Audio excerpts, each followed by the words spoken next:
Good afternoon, everyone, and welcome to today's webinar, FY 2023 Stop School Violence Training and Technical Assistance Program, hosted by the Bureau of Justice Assistance.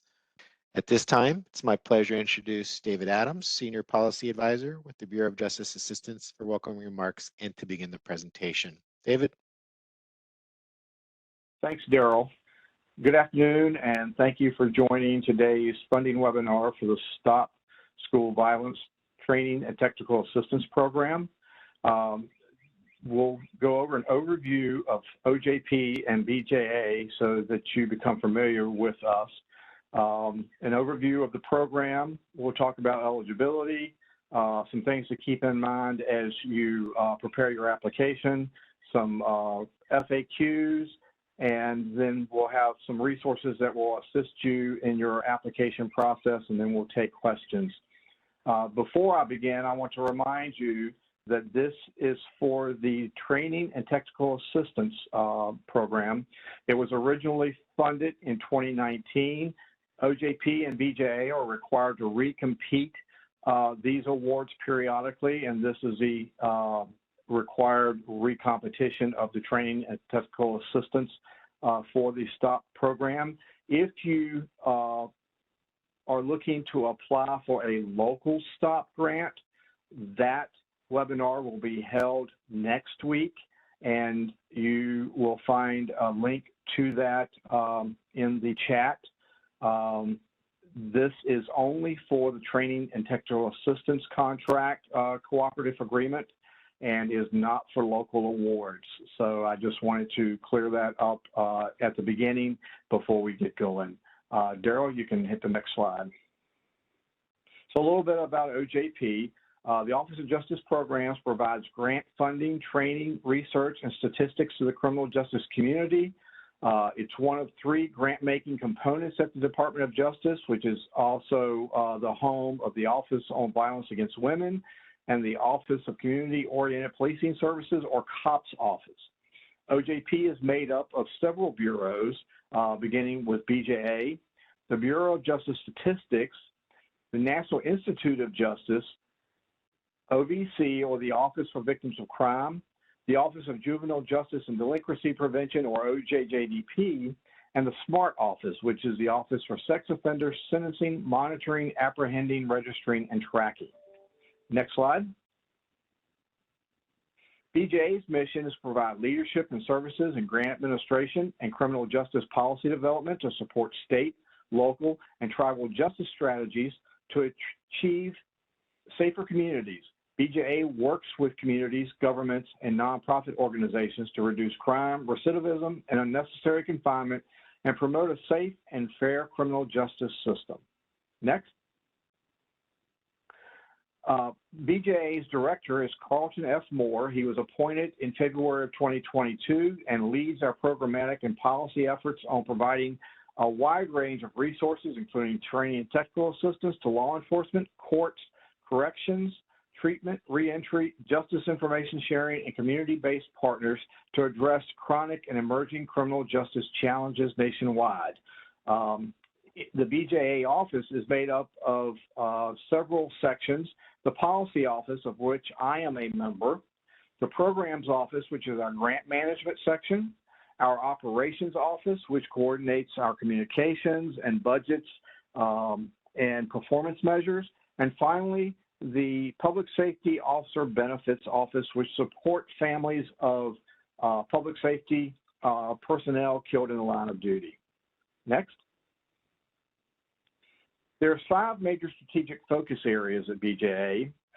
Improve public safety through measures which build trust with the community, reduction in recidivism and prevention of unnecessary confinement and interactions with the criminal justice system, integration of evidence-based, research-driven strategies in the day-to-day operations of BJA and programs BJA administers and supports, increasing program effectiveness with a renewed emphasis on data analysis, information sharing, and performance management, and ensuring organizational excellence through outstanding administration and oversight of all of BJA's strategic investments. Next. Our funding is to invest diverse funding streams to accomplish these goals. We educate through research, develop, and deliver what works. We equip agencies with the tools and products to build capacity and improve outcomes.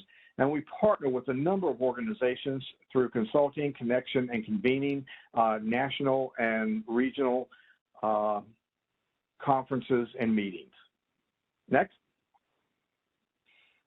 Now a little bit about the STOP TTAA program. The Students, Teachers, and Officers, or STOP program, is designed to improve K-12 school security by providing students and teachers with the tools they need to recognize, respond quickly to, and help prevent acts of violence and ensure a positive school climate. The program was created after funding that authorized the program in 2018. This solicitation specifically seeks an applicant to serve as a training and technical assistance national provider on BJA's behalf.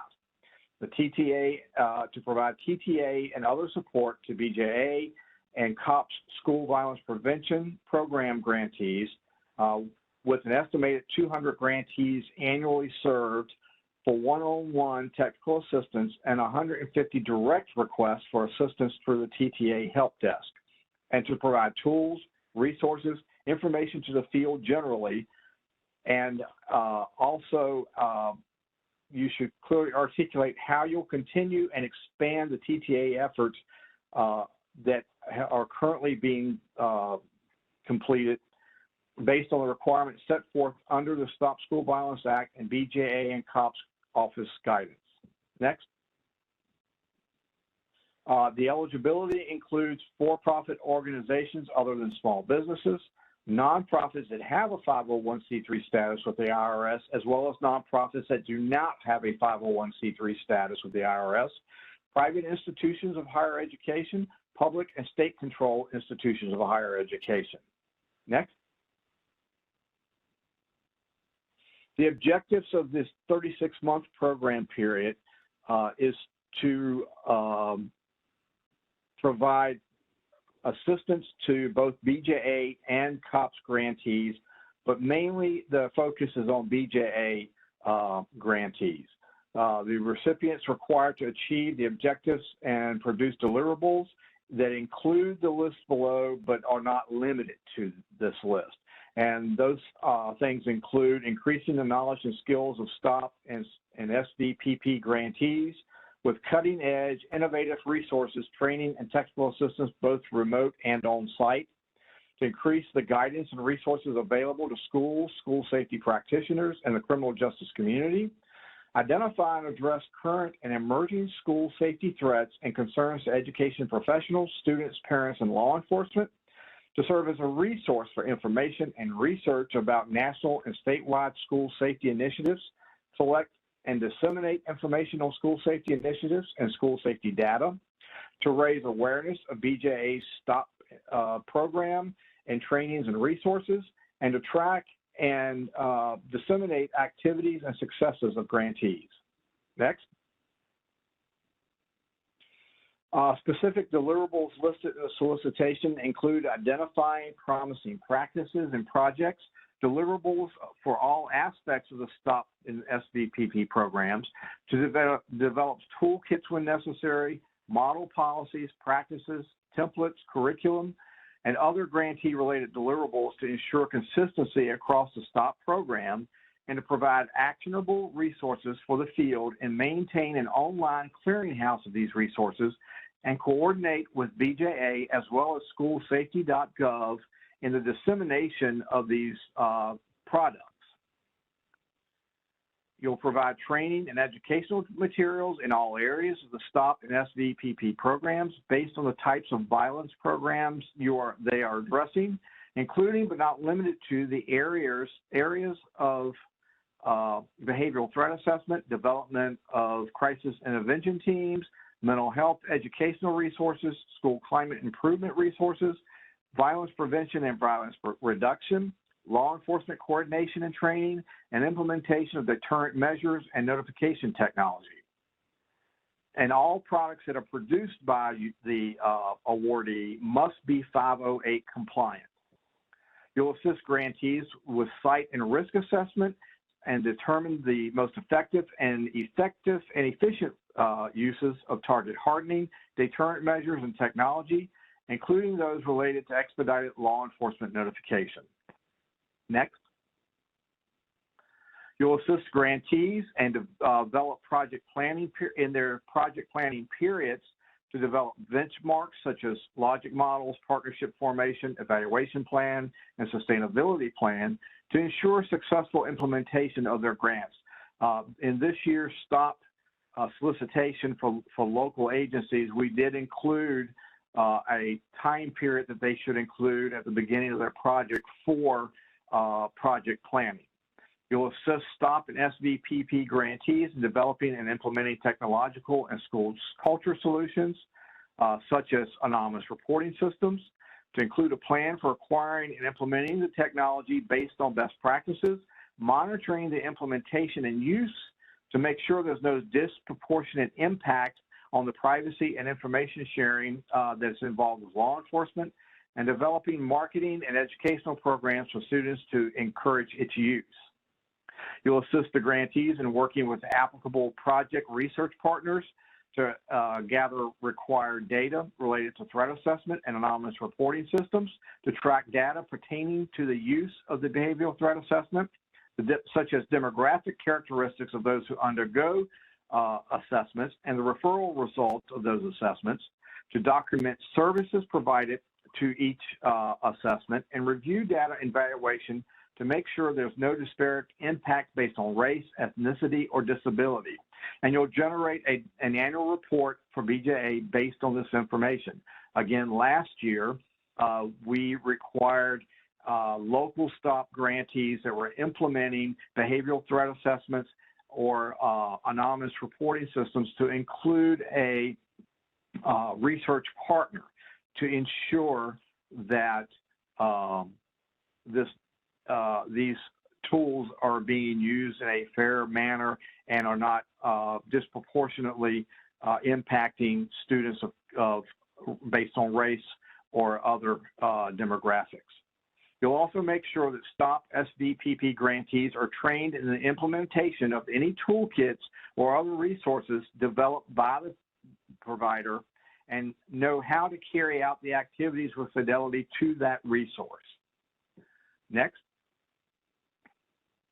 You'll coordinate the training and technical assistance delivery for grantees that are providing training for school officials responding to mental health issues, which could include CIT training and multidisciplinary team development and development activities pertaining to CIT training and technical assistance. Those should be coordinated with existing BJA CIT efforts to ensure consistency of content across all of BJA's programs. You'll coordinate your delivery with local law enforcement agencies that may be participating in individual projects to ensure the effective coordination between the agencies involved in those projects. You'll document the work done under the STOP SVPP programs, highlight successful strategies and programs, and develop that annual report, which I mentioned earlier, to the BJA director for approval.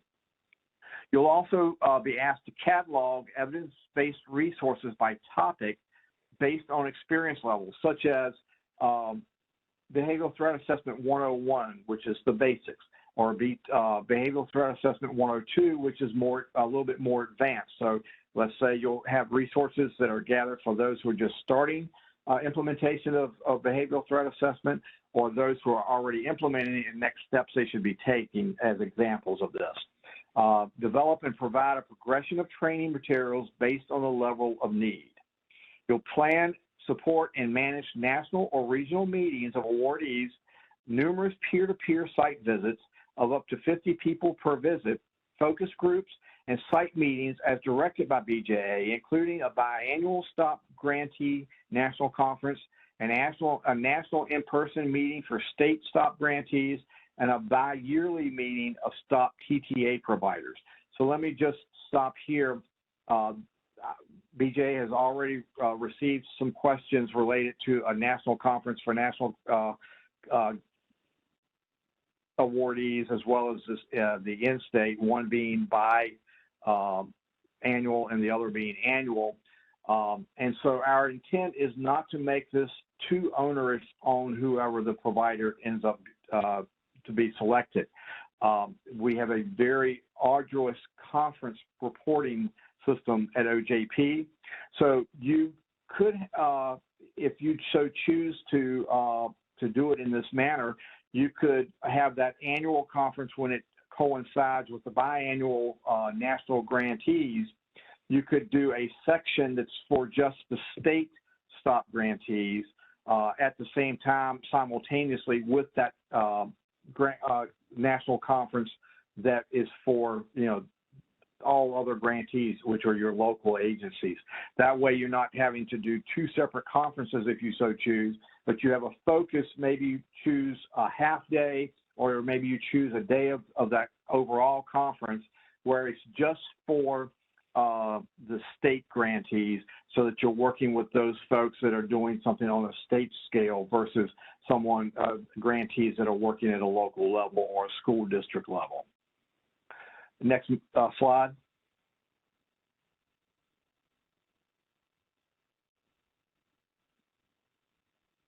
All right, develop in-person training for school district personnel, parents, community-based partners, and students on evidence-based school safety planning and program implementation. This would be multidisciplinary in its development, delivery, and audience, and include plans to deliver training at a minimum of 8 times a year. You'll categorize grantees by their project purpose and provide specific assistance based on the type of project they're implementing. You'll build communities of practice among grantees and the field based on these areas of effort, identifying up to 15 model programs and sites to create STOP learning sites, identifying strengths of each of those model learning sites and the learning principles associated with the program they're implementing. And you'll develop learning site network among the identified sites, work with the sites to develop a site visit, protocols, and practices, and host peer-to-peer training visits to these sites by jurisdictions financially supported by the selected TTA provider. You'll describe a plan to assist individuals, STOP, and SBPP grantee organizations in the disseminating updates about their goals, practices, and project process. And these plans should address how the TTA provider will facilitate consistent sharing of project information with key agency components throughout the life of the individual projects, with the objective of increasing the understanding and value of evidence-based practices. You'll regularly check in with STOP and SBPP grantees to increase the likelihood of success of their individual programs, and you'll assist the BJA and COPS office in collecting, reviewing, and analyzing related grantee data and performance measures. Next. Provide technical assistance as requested by the field and or BJA and the COPS office that may not come from STOP or SBPP grantees, including on-site behavioral threat assessment training. You'll describe a plan for identifying 10 STOP school safety learning sites. These sites will be used for peer-to-peer learning at these sites and maintain a community of practice at each site. It was pointed out that in one point on the previous slide, we mentioned 15, and on this one, it mentions 10. Apparently, something we didn't notice that there was some conflict there. So applicants should plan on 15 learning sites.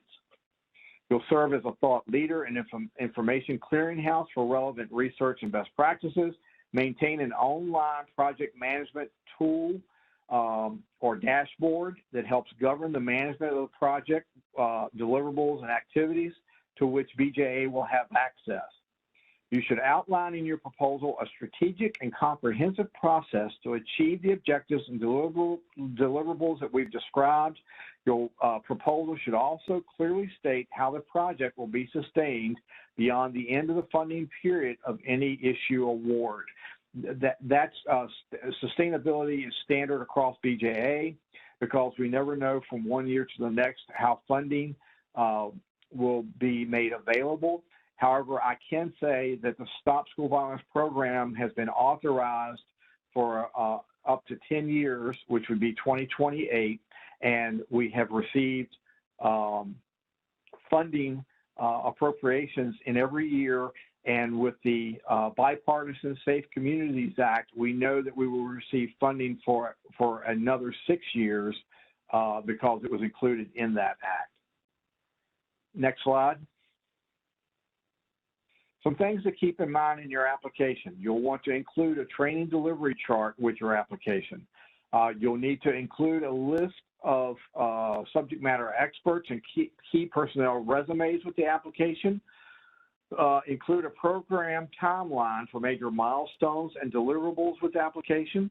Applicant disclosure of proposed subrecipients need to be included, as well as a training delivery chart, which is mentioned twice on here. And proposal of any additional deliverables you plan to include beyond those that we've listed in the solicitation. Next slide. You'll closely work with BJA. This is a cooperative agreement, which means BJA directs a lot of the work that's being done. We'll have regularly scheduled voice or video calls, at least monthly. We have a monthly check-in with TTA providers across BJA programs.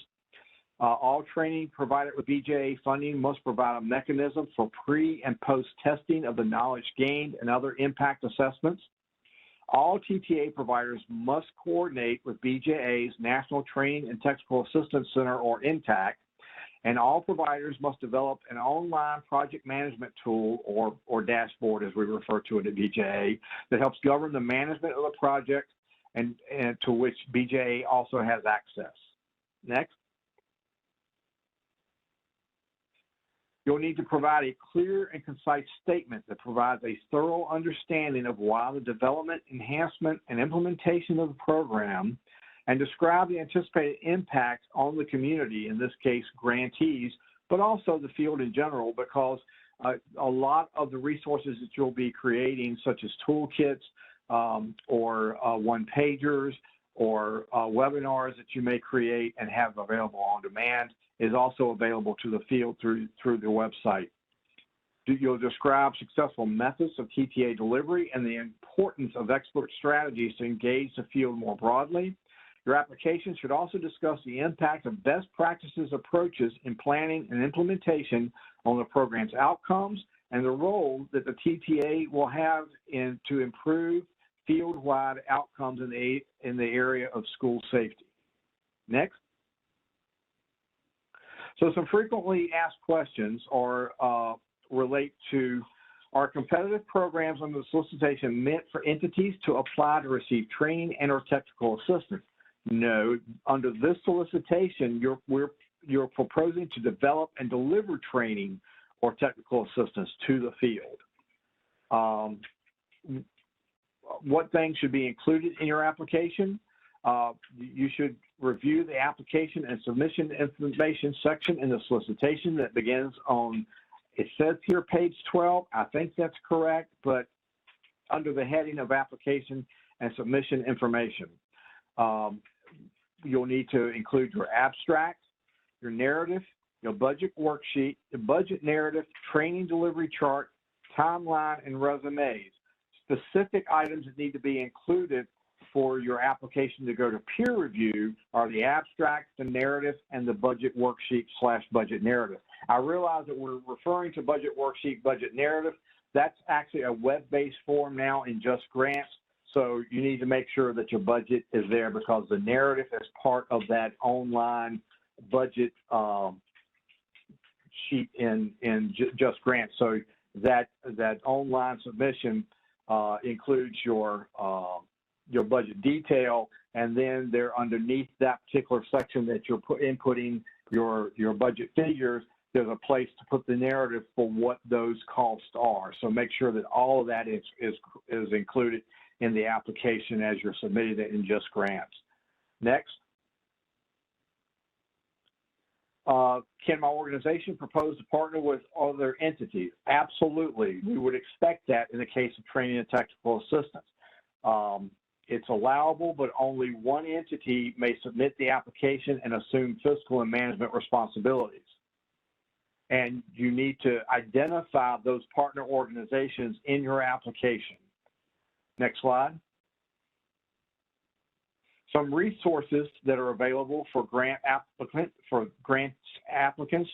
Grants.gov provides technical assistance with submitting the SF-424 and the SF-LLL. You see the customer service hotline numbers there. They're also listed in the solicitation. There's also email. The website's listed there, as well as the email address. And grants.gov provides information on available federal funding opportunities for various federal agencies. Next slide. Just Grants also has technical support. There's a customer service hotline. The hours are 5 a.m. to 9 p.m. Eastern Time, Saturday and Sunday, and federal holidays from 9 to 5. And you also see here the email address and the website for user support, but that's also, excuse me, that's also included in the solicitation. Next slide. OJP also has a resource center. You'll see there the email. There's a web chat feature. There's a toll-free line. And you can subscribe to email notifications of new funding opportunities as well as other resources, and that information is provided on the slide as well as in the solicitation. If at any time you have questions as you're putting together your application, email grants@ncjrs.gov, and they may have the response immediately for you. If there's something they cannot answer, they will send the question to me, and I'll respond, and they will forward a response back to you. Next slide. Remember, there are now dual deadlines since the implementation of Just Grants. The deadline to submit the SF-424 for this solicitation is 8:59 p.m. Eastern Time on May 1, 2023. You will then submit the full application with attachments at Just Grants, and that deadline is May the 8th, 1 week later at 8:59 p.m. Eastern Time. Read the solicitation carefully for all guidance related to submitting applications. You're also strongly recommended to upload 72 hours before the scheduled deadline.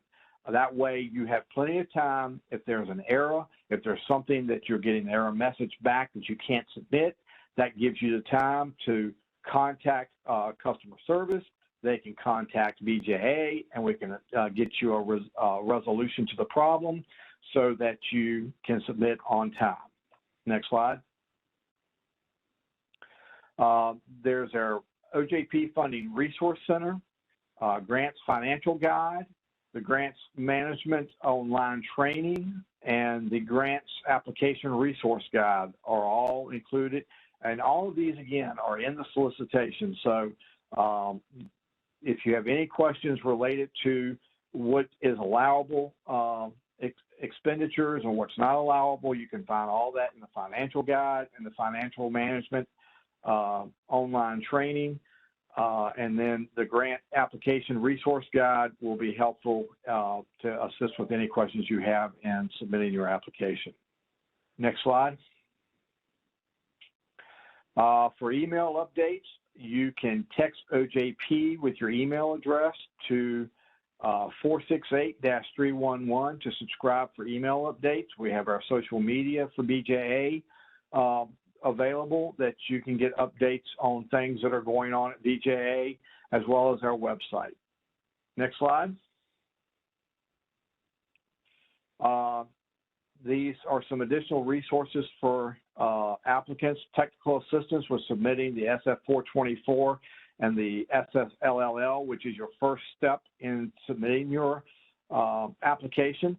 Technical assistance submitting the full application with Just Grants, and then technical assistance with programmatic requirements.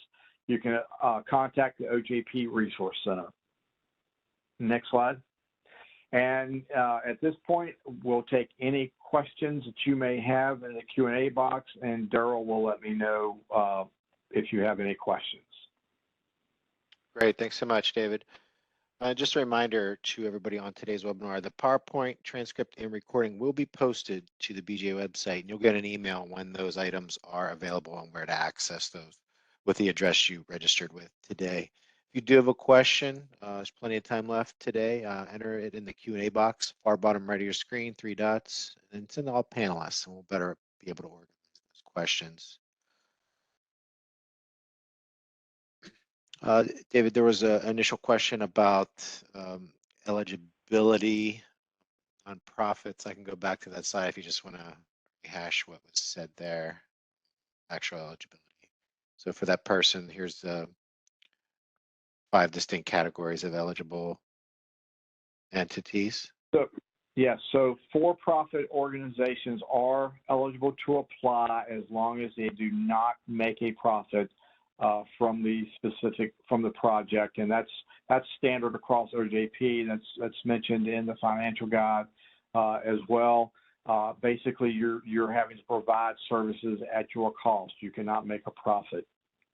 Nonprofits, there are 2 types of nonprofits. One are those having 501c3 status with the IRS. That's typical, but there are nonprofits that do not have a 501c3 status, and they are also eligible to apply under this solicitation. Regarding the applications themselves, are appendices allowed to be submitted with everything else?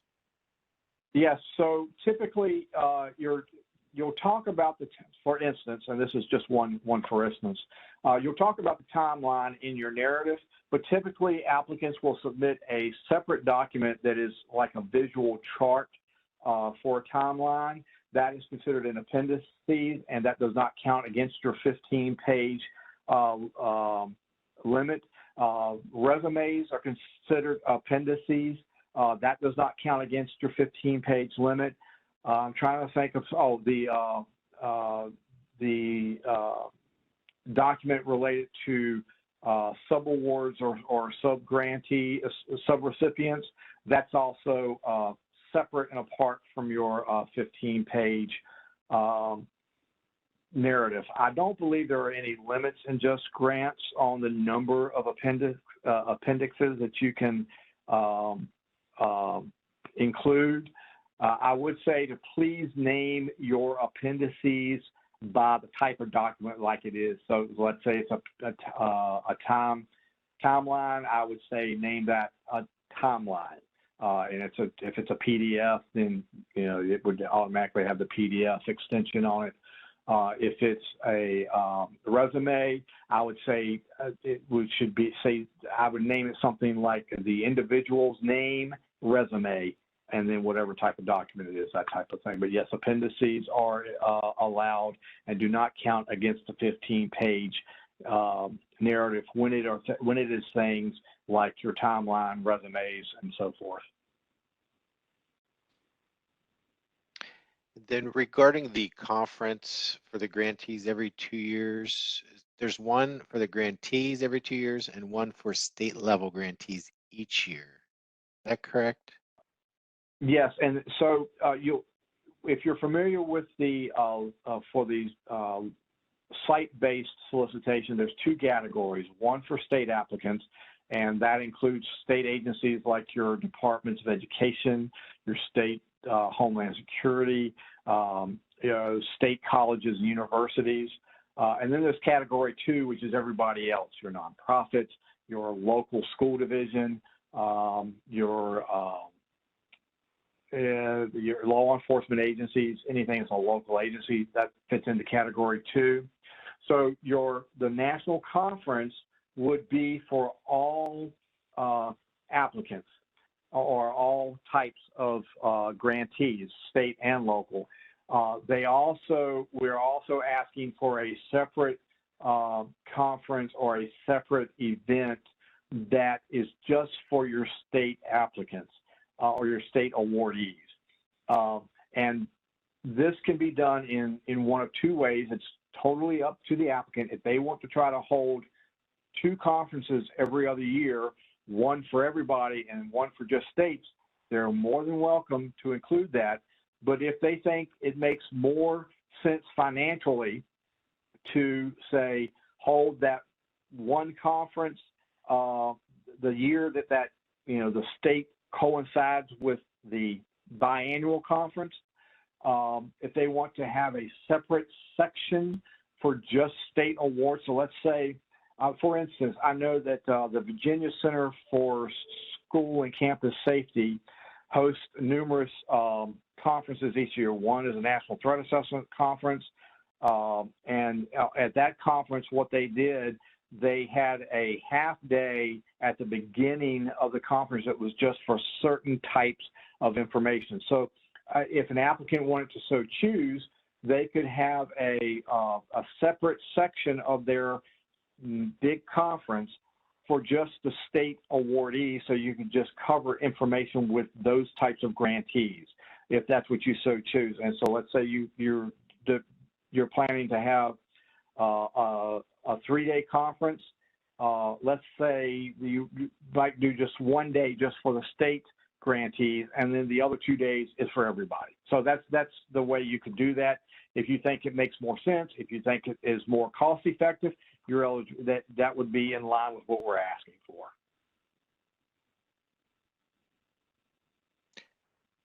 If an institute of higher education partners with local law enforcement entities and services provided in K through 12 schools, will those K through 12 schools have to participate as a grant applicant? Okay, so I'm not understanding. It sounds more like a question for the local site solicitation, which is a separate solicitation, and that webinar is being done next week. So I'm not quite sure what the questioner is asking. Okay, and for everybody on the call, I did put that again in the chat, a link to the registration for that site-based. And then, just generally to David regarding that, if someone's seeking grants for additional school resource officers, would those apply, site-based grant opportunities? So there is a separate COPS funding opportunity that is for hiring law enforcement. And it doesn't necessarily just have to be SROs, but if you're looking to hire SROs, that is a separate COPS funding opportunity, their hiring program. So local applicants that are looking to hire SROs would go and apply under the COPS funding, the COPS hiring solicitation. The Stop School Violence Program, the site solicitation is not, they cannot use funds to hire law enforcement or to hire SROs. They can pay overtime to existing SROs, but again, that's the local solicitation, the Stop School Violence local program. In the case of the TTA program, when I mentioned law enforcement before, that you could be providing training and technical assistance that includes training for SROs, and that could be for folks that are including SROs in their behavioral threat assessment teams, if they're being used to implement a program like the GREAT program, which is an acronym for Gang Resistance Education and Training, a program that DJA used to fund, but now OJJDP has that program. But it is a program that's in the schools that builds positive relationships between students and law enforcement, while at the same time hoping to discourage their participation in gangs. So TTA providers would be providing some service. For instance, the current provider, one of the deliverables they had was a series of 6 roll call type of videos for SROs. So you would be providing some assistance to law enforcement, especially to grantees that have a partnership with law enforcement. Is there a general description within the program on what higher education entails? So higher education is not covered by the STOP program itself. So in other words, for that solicitation that we're holding the funding webinar for next week, we make it clear that all of those funds have to be used in K through 12 environments. However, higher education, colleges and universities, whether they're private or whether they're state supported, are eligible to apply to provide services under that local program, as well as being eligible to provide services as a TTA provider under this program. And that could be a private institution. An example of a private college or university is the University of Richmond. I'm trying to say Georgetown University is a private university, where state-supported institutions are institutions like the University of Virginia, University of Pennsylvania, University of Michigan. I believe Michigan State is a state-supported institution, those types of things. Getting back to the conference question, just to follow up on that. In addition to the grantee conferences, is it correct that there's an expectation for a meeting of all STOP TTA providers 2 times per year? Yes, I did kind of skip over that. So currently we have 3 TTA providers. We have the overarching TTA provider, which provides an array of services to our STOP grantees and SVPP grantees. Last year, we did a solicitation for specialized training and technical assistance. One of those was to provide training for school resource officers that are, well, obviously school resource officers are involved in schools, but also law enforcement in general that come into contact or are involved with school-age populations, and probation officers that may be involved with school-age populations. And then the other category dealt with providing training and technical assistance related to community violence.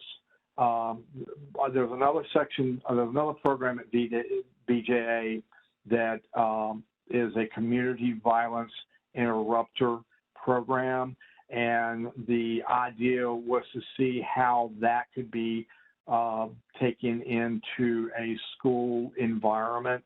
And so currently we have a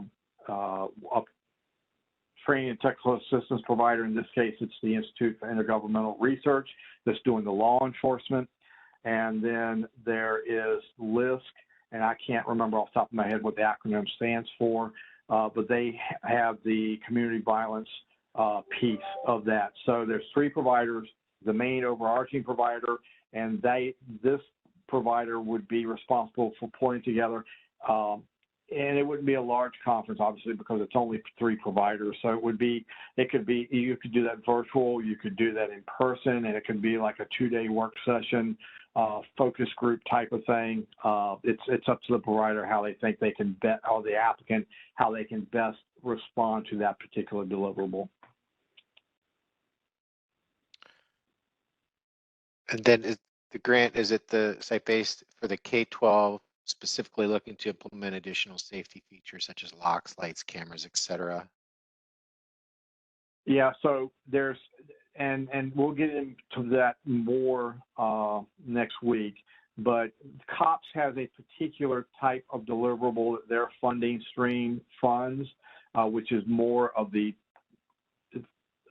I still refer to it as deterrent measures, but the word of the day is deterrent measures. I refer to it typically as, target hardening. So that would be cameras, gates, locks, ballistic glass. COPS funds that stuff.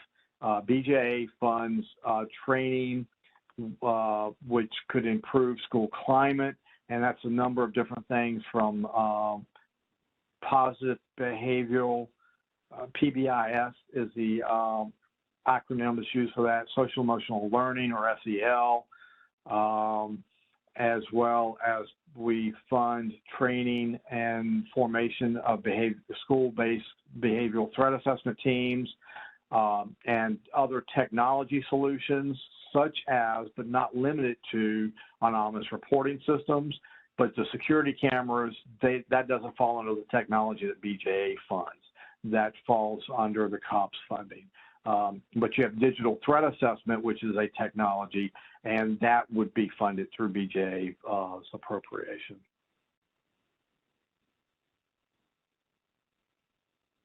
And just getting back to eligibility, is there a way to expand on the for-profit eligibility requirement? I have to tell you, I'm not an IRS individual, so I know that you have nonprofits that are designated. You have to apply to the IRS to get that designation. There are nonprofits that don't have it. I actually did not realize what the difference, and I still can't explain the difference, but I did not know what the difference was until somebody pointed out to me that we did not include that in this solicitation originally, and it had been included in the past. We made the appropriate change so that it applies to both types, but I honestly don't know the difference. I'd ask you to, the organization who's doing the application should know whether they have one or the other, and they'll just designate that when they have to check the box in Just Grants as to what type of applicant they are. And was there a mention of a resource to assist with the budget and the financial aspects of this? So, you know, there was a link for the OJP financial guide, as well as the financial management online training. I don't know if the online training is open to anyone or if you have to be a grantee to have actual access to that. You can check that by clicking the link. And so the budget is now, used to be people would upload in grants.gov when the application process was grants.gov. You would upload typically an Excel spreadsheet that gave you the detail, the budget detail. And then you would have possibly a Word document, although you could do it in the Excel spreadsheet, the narrative part, which explains what each specific category of funding would be used for. The online form that's now in Just Grants, you put in the detail based on the category of expenditure it is, whether it's travel, whether it's a subaward, or whether it's benefits,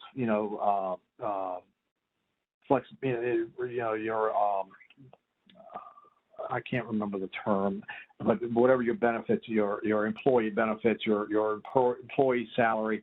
Anyway, you enter that in the detail part, and then below there's a place where you type in text that you give the narrative for what each one of those line items are for. So that's the way that's done. I've never applied for a grant, so I can't tell you what's in Just Grants other than what I see when I'm reviewing applications, and that's what I see. I see the detail part, and then I see the narrative that's in the section below where they type that in. Thanks so much. That's the end of the questions in the queue at this time. We still have a few more moments today. If you do have a question, enter that in. On the slide now, you'll see if you do, when we do adjourn, if you do have additional questions, contact either one of these entities for other specifics on grants.gov, Just Grants, or anything programmatic related with the solicitation itself, the OJP Response Center, grants@ncdrs.gov. And then you did mention this, David, but just really briefly again, new to grants.gov, it's mandatory to apply to both grants.gov and Just Grants, correct? Yeah, so you're only uploading 2 forms into grants.gov. That's the form for federal assistance, which I think is what SF 424 is. The SF LLL, I believe, is the lobbying form where you fill out that. Once those 2 forms are in, then you are given the access to Just Grants to upload everything else. And related to that, in the beginning of the solicitation, it tells you what you have to do on the front end. You have to, if you've never applied for grants through to BJA or OJP, there is a process you have to apply for specific information before you're even able to get into grants.gov or just grants to apply, you need to do that now because you can't wait until it's time to upload the application to have those specific identifiers that allow you to apply. And I'll just related to that, let me just say, we're looking for applicants that are that have experience in delivering training and technical assistance on a national level. This program is not for individuals or organizations that have never done training and technical assistance on a national level. This program has over 500 grantees, and when you combine the COPS awards, it's over 800 grantees.